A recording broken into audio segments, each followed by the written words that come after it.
2025 Bluegrass World of Wheels. Check out this Bourbon Select 6 winner. It is a 31 Coupe, and it's nicknamed the Showbird. 1931 Chevy Coupe, owned by Rick and Patty Bird. As you can see, the color's fantastic, and was built by Pro Comp Custom. Beautiful color, beautiful car. We'll try to get a better idea of the interior here in just a second. So a lot of time and effort was put in. A deserving winner. They're out of Bellefonte, Pennsylvania.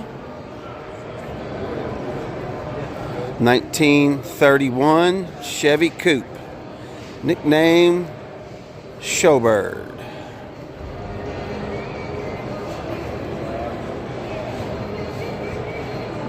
2025 Bourbon Select 6 winner.